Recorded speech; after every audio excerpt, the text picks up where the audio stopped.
আপনাদের 500 বেডের একটা হসপিটাল বরগুনা জেলা সদর চালানো উইথ মেডিকেল কলেজ, কিন্তু দুর্ভাগ্য আমরা এতবার নৌকারে ভোট দিই কিন্তু মোরা এটা পাই না। কারণটা কি? আমার মাননীয় প্রধানমন্ত্রী কয় আমি বরগুনার এমপি। কেমন বরগুনার এমপি? 300 কিলোমিটার রাস্তা ভাঙা চোরা যায়, 110 কোটি টাকা লাগে রিপেয়ার করতে, সেটা দিতে পারে না। কেমন এমপি? অরিজিনাল এমপি আর আগে সাবেক এমপি ছিল মাননীয় প্রধানমন্ত্রী। এই দুইজনে যদি এমপি থাকে তাহলে আমাকে বরগুনা আরো উন্নয়ন হওয়ার কথা ছিল না ভাই?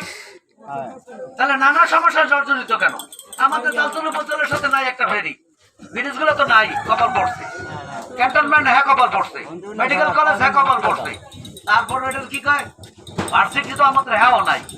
কারণ একটা বলে দেবে শুনছি, এটা আওয়ামী লীগে ভোট দিলে, নৌকায় ভোট দিলে এরপর পাইবে, এর আগে পাওয়া যাবে না। আর অবকাঠামো উন্নয়ন 2027 সাল নাগাদ বাস্তবায়ন হবে। ওরা কি এই কয় বছর না খাই এর মানে জনভোগান্তিতে থাকবো? এই যে জনভোগান্তি সমস্যাগুলি তরিত নিরসন দরকার, তাহলে এই আমতলী টালতলী মনে মানুষ ভোট দেবে নৌকায়? সবাই দেবে? আপনারা দেবেন?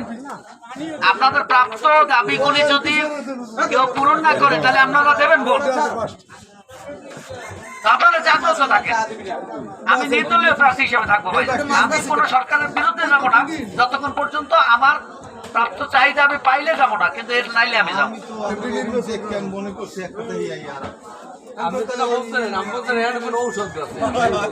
এটা ভাই আমি ঔষধ পেয়েছি, কিন্তু এই তাবিজটা হলো নৈতিকতার তাবিজটা বেশি। লিফলেট আছে তো আমার কাছে, তা লাগে না।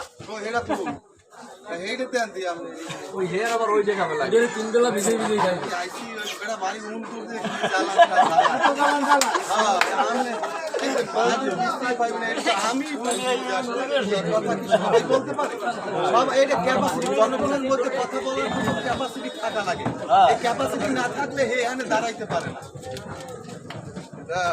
ভাই বরগুনা মাছ বাজার প্রতিদিন সন্ধ্যায় আমার নয় ব্যক্তি মানুষগুলোই আমারে তন্ত্র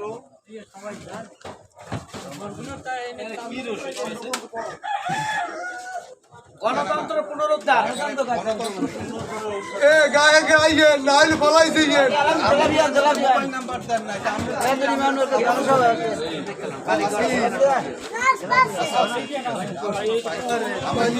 সব